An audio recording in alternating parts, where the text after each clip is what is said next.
The Tom Woods Show, episode 734.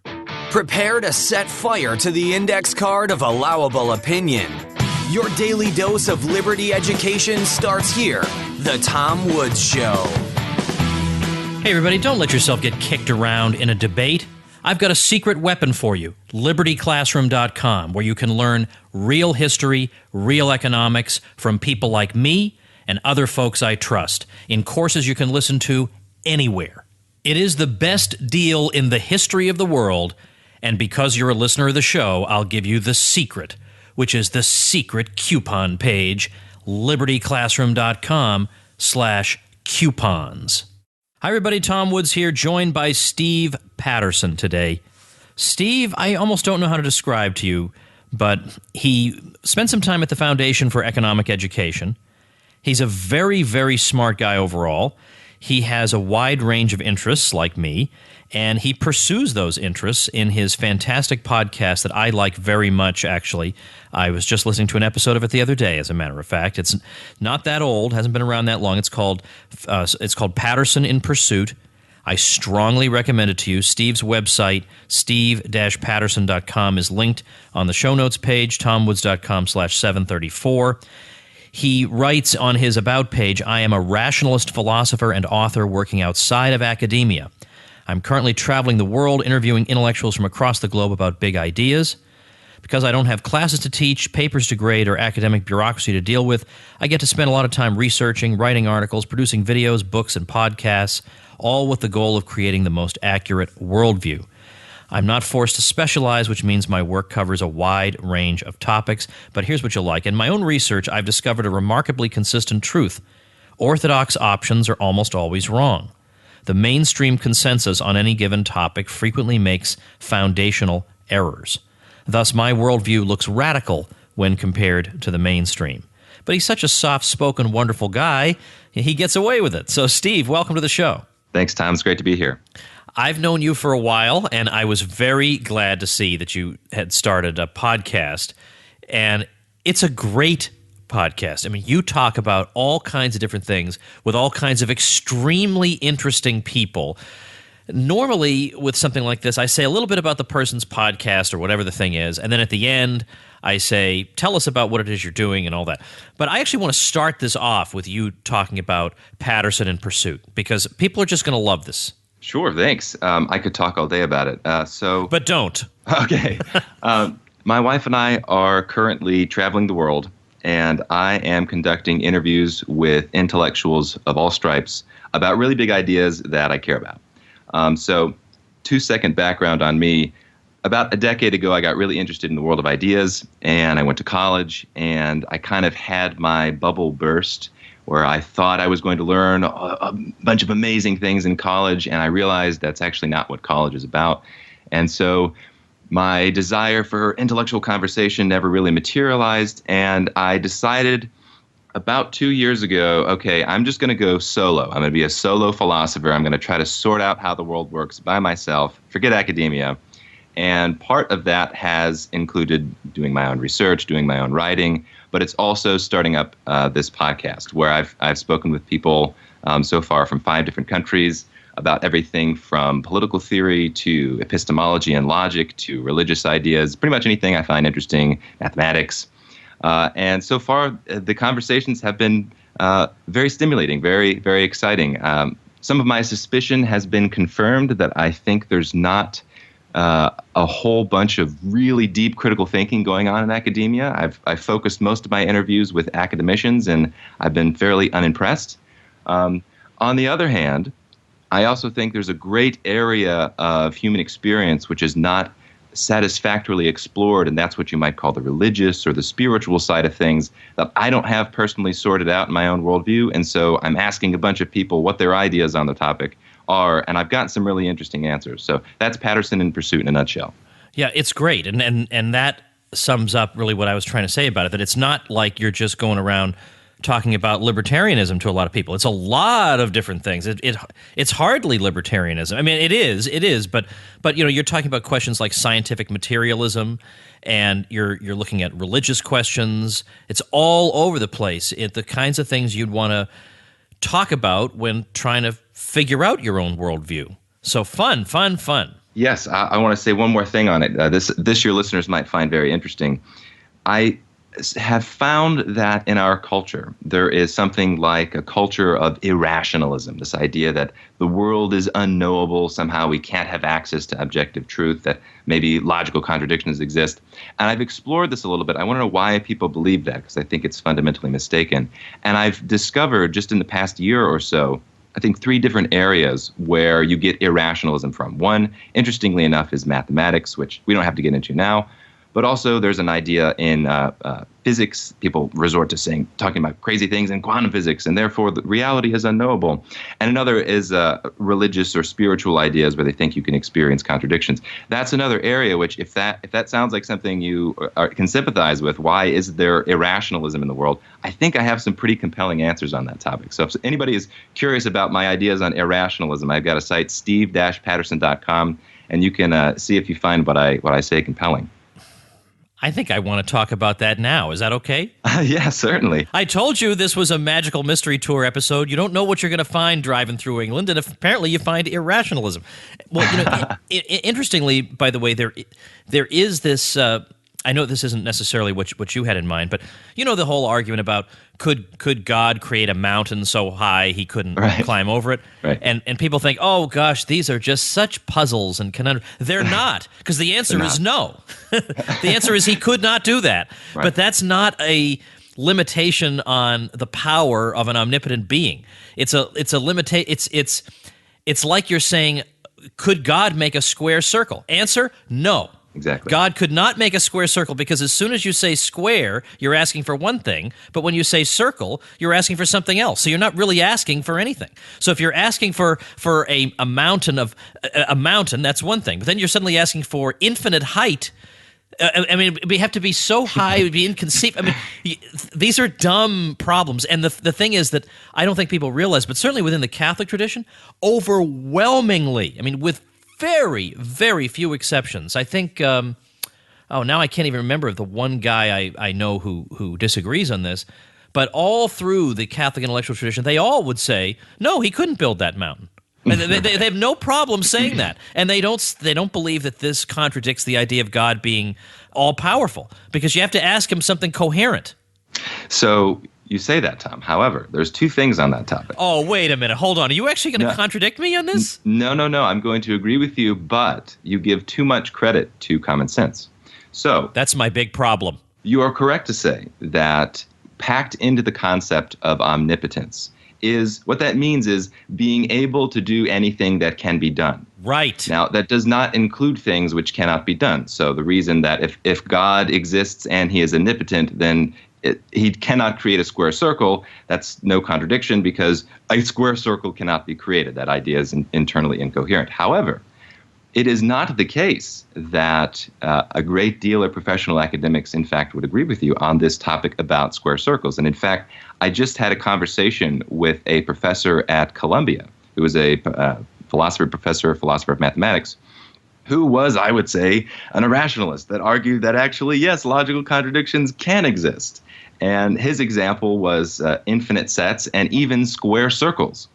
He said, yes, well, he said, Steve, yes, I understand your concept of square and circle or something that's mutually exclusive. But the question is, can we put them together? Are there such things that we'll call squircles? And they have the properties of being square and they have the properties of being circle. And I said, well, that's not actually something that's possible. That's not even coherent. He said, well, no, actually, you'll notice you can talk meaningfully about squircles. You know that square circles, for example, are square. It's a true story. So that might flabbergast people who hear it, who aren't aware of the state of what I call irrationalism in academia and in the world of philosophy. But that argument is out there, that square circles have some property we can meaningfully talk about, which is that they're square. All right, look, I want to carry on with the square circle thing, but I actually really want to carry on with your I kind of sidetracked us a bit on your point about irrationality, because what you happened to mention people who were arguing that contradictions were possible, and they were arguing from a religious standpoint. And I just wanted to make note that at least this old argument about the mountain was settled like 1,000 years ago. Nobody even thinks about it. And the guy I was thinking of, by the way, is Peter Damian. But it turns out that just a quick glance at it reveals that he's probably being treated a little bit unfairly, that even he probably wouldn't believe in the God could create a mountain so high that he could, even he probably is being treated unfairly. Basically, everybody is of the opinion that no, if you're asking God to do a no thing, a thing that really isn't there, so you're not asking him really to do anything, so it's not a challenge to his omnipotence. Exactly. And in fact, this is a really interesting area, talking about contradictions and religious experience, because what I found is, why do so many people claim things like the only thing that exists is nothing? You hear this a lot of times in Eastern ideas or in Hinduism and Buddhism, and they talk about the self being and not being at the same time. And I find this really fascinating because so many people argue that that's true, and they're very passionate about it. So I've investigated this topic, and I think there's actually something very profound going on here. You have what I call the Californization of paradoxes, or Zen koans, which is your stereotypical California guy, like, yeah, man, the universe exists and it doesn't at the same time. Whoa. And that's the extent of the rational understanding. It's just a strict logical contradiction that they accept and think that that's okay. However, there's a really interesting tradition, especially in Eastern philosophy, that uses logical contradiction not in a literal way, but in a way to say something very profound, that if you're interested in trying to understand Eastern worldviews and Eastern ideas, it's essentially saying this. Their argument is that truth is something that can only be discovered by experience. It's not something that is rationally comprehended. So when you are trying to sort out the truth with your rational faculty, you're going to find dead ends. So what is the sound of one hand clapping? Well, if you meditate on that, then you realize you're supposed to quiet your mind. You're supposed to stop the rationalization, stop the question asking, stop that left side of the brain pursuit of truth. Just be. Just quiet your mind and be. And in that state of just being, then you will realize the truth. Which, whether or not that's true or false, is a very interesting idea. And it certainly has nothing to do with the existence of actual paradoxes in the world. Let's move over to libertarianism, though, because I do want to have you back, and let's just have a total free for all on all kinds of interesting topics. I've got several lined up that I actually want to talk to you about. But for now, as I'm introducing you to the audience, let's stick to this frankly less interesting stuff that people are tired of hearing about. All right, so you're a libertarian. You've been a libertarian for a long time. I knew you back when you were at FEE, and at the time I met you, I didn't know that you had all these different interests, intellectually. I didn't realize that about you. But when you originally became a libertarian, I would suspect it was not because you sat down or you went around the world and you talked to people about their different perspectives and you sorted it all out. You probably came at it from a more mundane set of circumstances. Am I right? Yes, actually, my conversion to libertarianism was this guy you might have heard of, Ron Paul. Oh, you were a Ron Paul guy. How about that? So, so it was just the way like so many other people did. Great. Yes. I stumbled across a video on YouTube of Ron Paul talking. I thought, who is this funny old guy saying all these things that all the fellow Republicans on stage disagree with? And that just led me down the rabbit hole. He kept talking about Austrian economics, and so I looked that up, and I discovered the Mises Institute and FEE, and I just kept consuming information until I wound up a libertarian. And then shortly thereafter, I went to Mises University one year, and I was talking after the seminars to a gentleman who asked me a couple of basic questions, and he turned me into an anarchist kind of on the spot.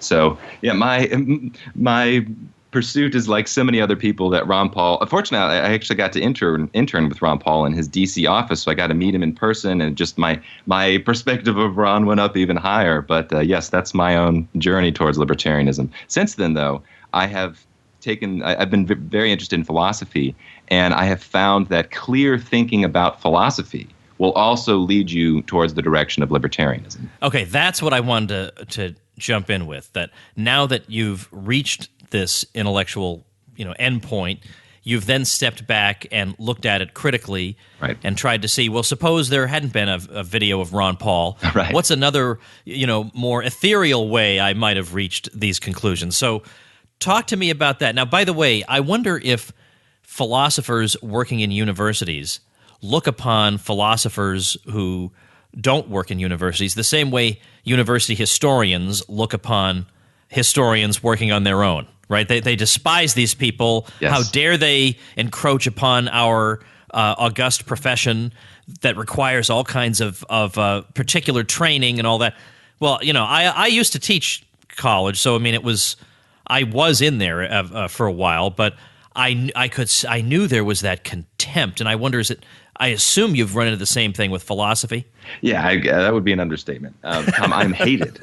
I am considered king of all cranks because in my own pursuit of truth, I am not satisfied with the intellectual caliber of academia. And so I've decided I've got to do my own thing. And people take that as an affront. They think I'm out of my mind. I'm completely crazy. My ideas are so terrible as to not even mention with a straight face. What I've been talking about was resolved 1,500 years ago. So yes, it is exactly as you would expect as an outsider criticizing an entire established profession. And of all people, to be so little self-aware that academic philosophers of all people would call other people cranks. It's like Bill Clinton calling you a womanizer. How about a little self-reflection? Right, exactly. All right, so the thing is, let me give voice here to a little bit of skepticism. Sure. It does seem to some people that with philosophy, yeah, in theory, I'm starting off by just dispassionately looking for truth. But in practice, I already know what my conclusions are, so I'm going to formulate the philosophy to get me to the end point I already want to reach. Now, what am I too cynical? Well, I would say that is not philosophy. Philosophy is a very, very difficult process of trying to discover your own presuppositions and figure out whether or not those presuppositions are accurate or justified. So I agree in practice what philosophy is precisely as you say. It's just people searching for justification for the beliefs that they have. But the philosophy I'm interested in, and I'm sure a lot of other people out there are interested in, though they may not be professional philosophers, is simply trying to grasp at truth with the most effective tools that they have available for them. Now, in practice, not only is it the case that you get kind of after the fact rationalization of one's ideas, you get a bunch of really terrible crap coming out of philosophers' mouths. So philosophy has a bad rap. And unfortunately, I think that's kind of for good reason. The last century of philosophy, there's been a great deal of nonsense that's produced. But I figure if there's another word I can use other than philosophy, then maybe I'll use that word. But it's such an important task to try to really discover these foundational presuppositions and know whether or not they're accurate, that it's something I'm just fanatically obsessed with and devoted to. And if that means I'm a crank, in how the establishment looks at me, then so be it. I'll wear that as a badge. Well, I've been wearing that badge for quite some time now, as a matter of fact, and haven't suffered in any way as a result of it. Not in any way. All right, so tell me now, let's walk through the process by which you start with a blank slate and you wind up a libertarian. What's step one? Well, when you're trying to start from step one, you have to start with epistemology. And unfortunately, that's a very deep rabbit hole that will never get to libertarianism. So I'll give you a reasonable starting point.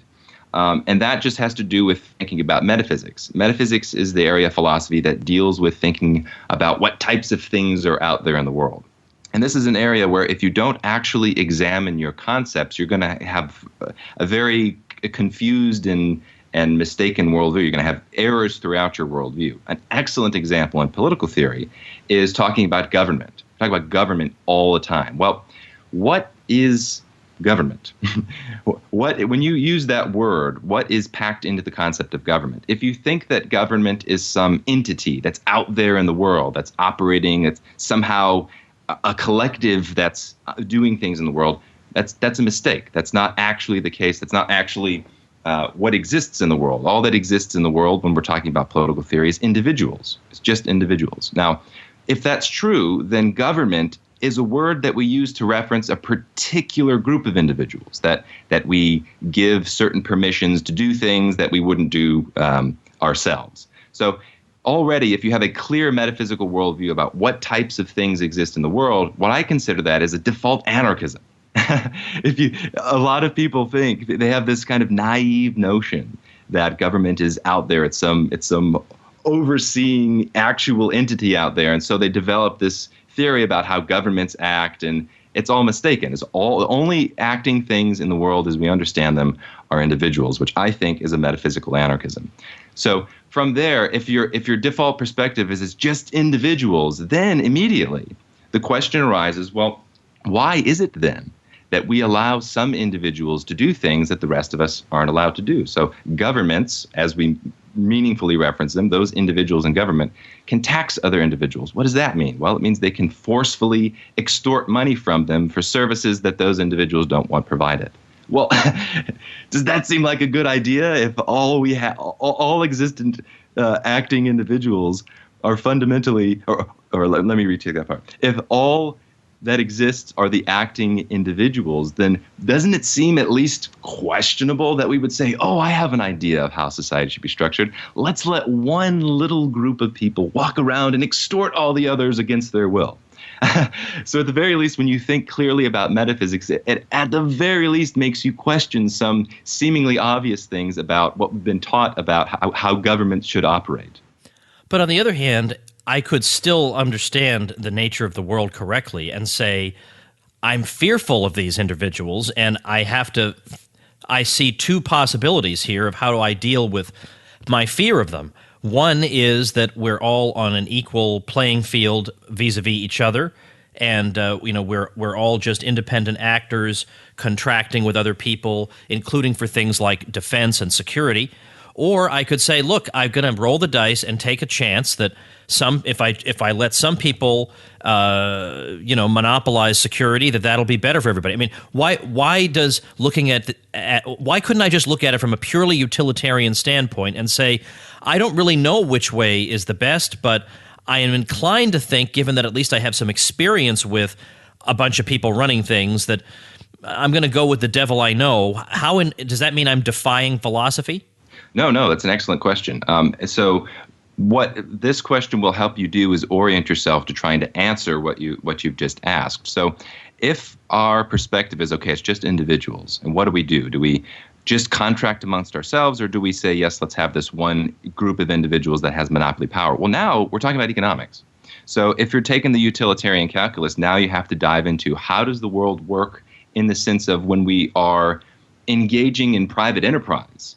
What are the results that we get, and why do we get them? So immediately when the question is put on the table, which is a huge first step, whether or not the question is even on the table of should we have private contractors provide the services that governments provide, now you have to dive into economics. And unfortunately, what you see is philosophers, political theorists, don't take the time to dive into economics. They come up with all kinds of scary scenarios, which we're supposed to say, oh, surely the market couldn't provide for that, which is an economic claim.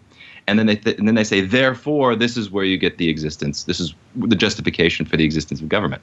But in my mind, my own personal I am an anarchist, and the way that I originally arrived at those conclusions was just through economics. So when you're talking about monopolies, we need to have a certain monopoly that is providing these services. Well, is that true? I mean, is it the case that people actually have explored how the economics of monopolies works? And I would say that once you understand sound economics, you can make a very, very compelling case for the non-existence of monopolies, or the complete unnecessariness of monopolies. There's also another philosophic angle you could approach this, which is the epistemological question. So epistemology is the study of knowledge in the abstract. What is the nature of knowledge? Can we know things? How can we know things? And this is one of the areas where I think Friedrich Hayek contributed a great deal. Where he said, look, knowledge in society is fragmented. It's splintered up amongst, in our case, hundreds of millions of people. And the idea that one central group is going to have enough accurate knowledge in society to make plans for the rest of the 300 million is kind of preposterous. That's just not how knowledge works. So if you sit and you think about the nature of epistemology or even the metaphysics of epistemology. What knowledge is, I think, again, it pushes you towards a libertarianism or an individualism, that knowledge is not a thing that can be centralized en masse in one gigantic, the Politburo, for example. All right, so you've talked about epistemology, but it seems to me that another relevant field, obviously, when talking about something like libertarianism, is ethics. Because really, at heart, libertarianism is dealing with the question of how people ought to interact with other people. How do we treat other people? And, of course, related to that is there a special class of people who get to treat other people in a way that no one else would be allowed to treat them? Yes, exactly. So again, this is just studying ethics, just pure philosophy. What kind of conclusions do you come to? Well, I have a very unique perspective on ethics. However, just the standard treatment and ethical considerations, I think, is a satisfactory one, which is, the question is, how should man interact with man? Is it the case that we should live in a world where anybody can take anybody else's property or harm anybody else and hit them over the head because they don't like, what shirt they're wearing? How should man interact with man? Well, I think when you study that, I think what you discover is peace is probably a good rule of thumb for ethical considerations. In other words, I'm not going to act in a way where I'm going to hurt you, I'm going to aggress against you, as long as that treatment is given to me in return. Now, I think libertarians sometimes use the non-aggression principle as a bludgeon, but I think it's actually at the very least, what the non-aggression principle is an incredibly powerful rule of thumb for understanding ethical considerations. So if an individual values peace, if they value cooperation, if they value not hurting one another, then again, it pushes you in the libertarian direction. And in fact, you get a very robust theory of natural rights, regardless of your perspective on natural rights, whether or not you're a deontologist or not. The theory is absolutely beautiful and it's profound. And my own position on this, I'm sure your listeners are familiar with argumentation ethics, which is the idea that you can get a rationalist ethics, that self-ownership is something that's something like an axiom. It's necessarily inescapable. I actually disagree with argumentation ethics. However, I disagree for one reason, that I don't think you actually get to the first step. I don't think argumentation ethics is inescapable. However, I do think it's incredibly powerful, and I would choose to live in accordance with the ethical theory that the people like Hans Hoppe, I would choose to live in accordance with that because I find that a very beautiful ethical theory. And very sensible, too, when you incorporate economics, and it all kind of blends together into one very powerful worldview that points in the direction of individualist libertarianism. Is one of the attractions to libertarianism that you have as a thinker that it's a universalizable principle, that I can imagine everybody living in this way, whereas it's not universalizable to say my particular group of people can dominate your particular group of people? So I would put it this way. I think about things in terms of systems. What types of ideas emerge when you have underlying principles? What types of societies emerge when you have underlying ideas? When you flesh them out, what is the system that's developed? And I think by far, the category distinction between libertarianism and the rest of the competition, the underlying principles of libertarianism, from the ethical perspective, from the epistemological, from the economic perspective, it just blows the competition out of the water. And in fact, if you take the kind of the systems analyst approach of trying to justify the existence of government, of monopolies, or of that group of individuals that can bonk everybody else on the head, and that's somehow justified, I think you run into all kinds of errors. I think what you would expect to see in a world filled with governments, filled with monopolies, is precisely what we see, which is massive levels of corruption, massive levels of death and devastation that's caused by the central planners. What you would expect to see if you understand the principles of what you might call statism, or you understand the principles of we need to have a strong government, you get something which ultimately looks like Venezuela right now. It's a long process, but it's understandable just by understanding the principles involved, that you know, as Hayek put it, right, you go down the road to serfdom and eventually you end up with a catastrophe. A Soviet Union would be another great example. If you're going to try to argue for libertarianism in this way, do you find that it ultimately comes down to some degree to the first principles held by the person you're talking to. And in other words, if I were to say, you believe in fair play for everybody, and you have this sense of justice that is fairly widely shared. Well, if you really are going to follow that to its logical conclusion, you have to be a libertarian. Because I could easily imagine myself running into somebody who says, I don't care about mankind. I really don't. I care only about myself, and at least I have the honesty to say that. And so I don't care about some ethic that preserves the integrity of the physical bodies of other people. Who cares about that? I want what I want. Can philosophy ever reach that person? Well, so it depends on the individual. So there are certainly some people where the most effective technique is to use their own principles and help them flesh out where their principles lead. And I think that's very effective for a lot of people, and I think it pushes them in direction of libertarianism. When you understand the principle of what government is, I think most people don't actually like that idea. But there are certainly some people who you might call sociopathic. And I wouldn't go so far as to say that philosophy can't reach them. I mean, philosophy is, a huge body of knowledge about all kinds of disparate things.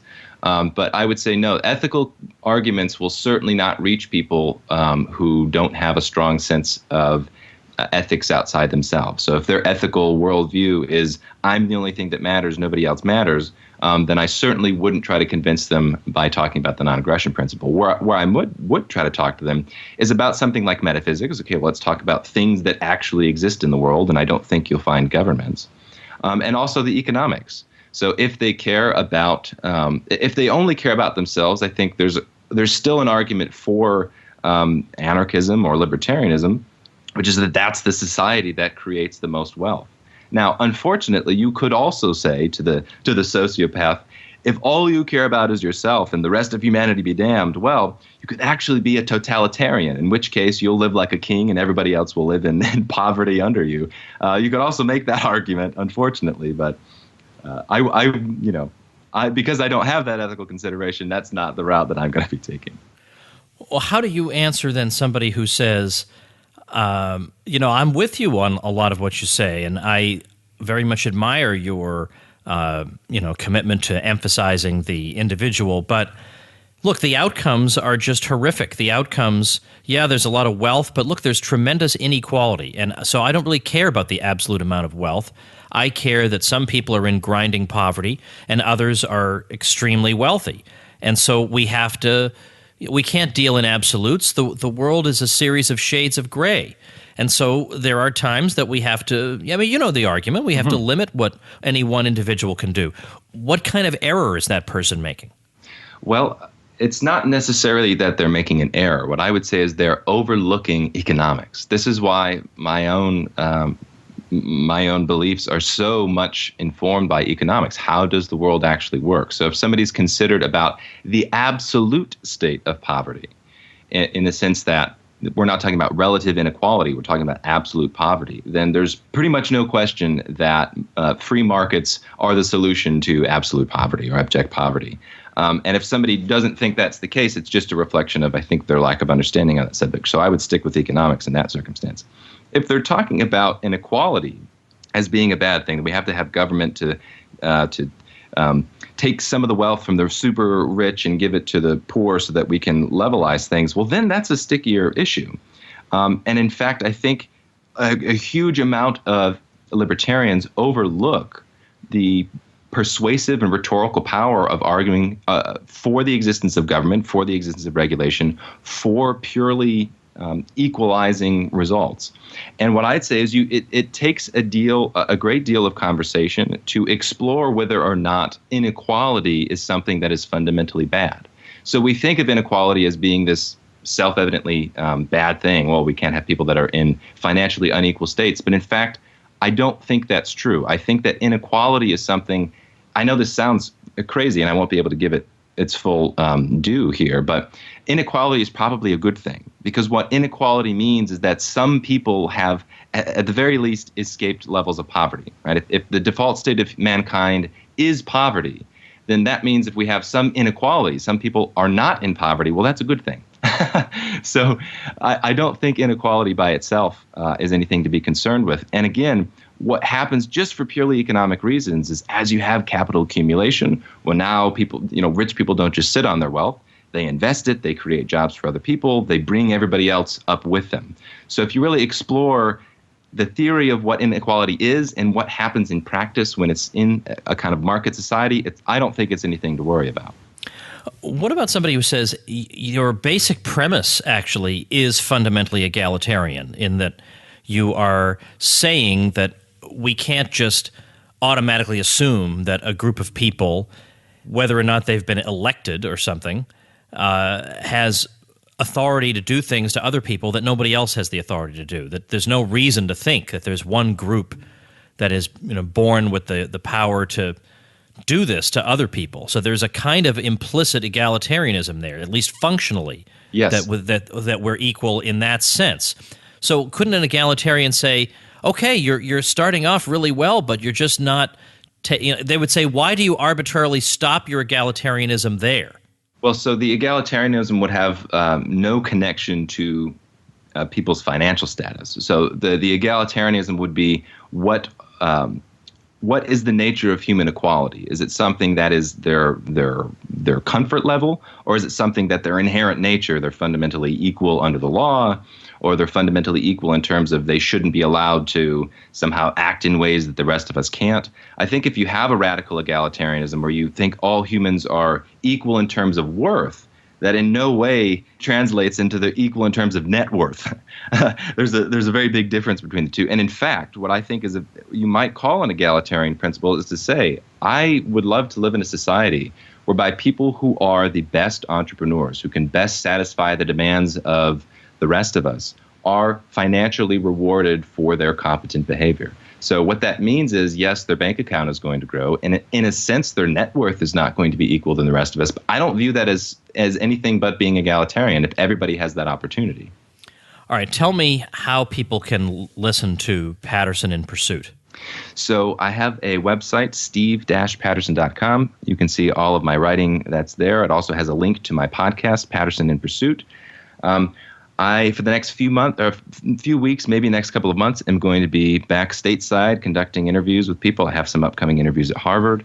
But hopefully by the end of the year, I'm going to be out in the wild across the Pacific this time, conducting interviews over there. So if you want to follow me, I also have a YouTube channel where I upload all of the podcasts that I do. I also upload videos that I do.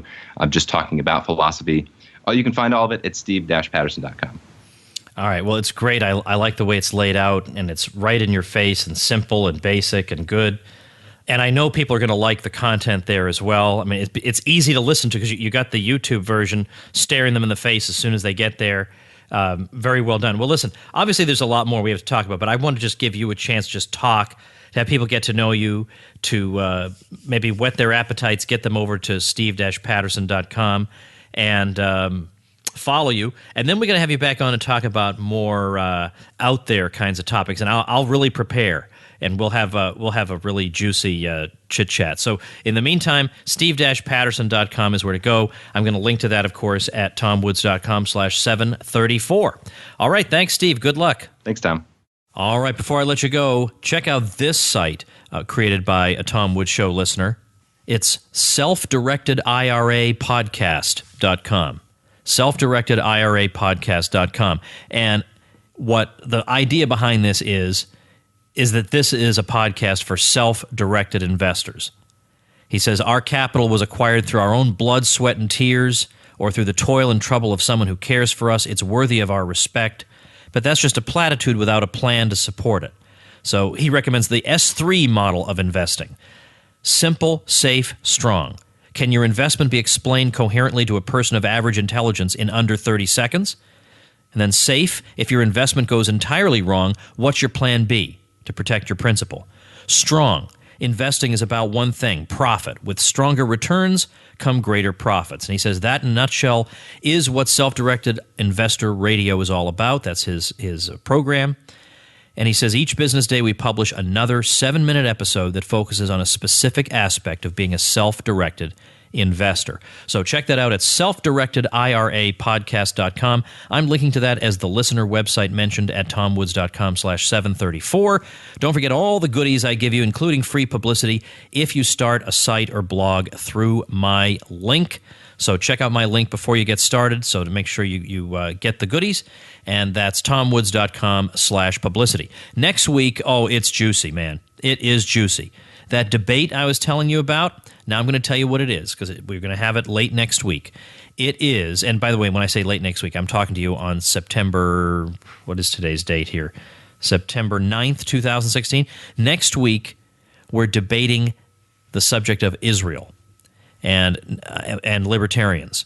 We got two libertarians that are going to argue about the legitimacy of the creation of the modern state of Israel from a libertarian standpoint, whether it was legitimate, Lockean homesteading and all that. So that's going to be a lot of fun and very interesting. We're keeping the debate resolution very narrow because otherwise we could go on for hours and hours and hours, but it's going to be very interesting. I got two highly qualified people to debate the subject and two people of impeccable libertarian credentials, so that'll be great. Bill Kaufman, who is one of my favorite people in the world, is coming back to the show next week.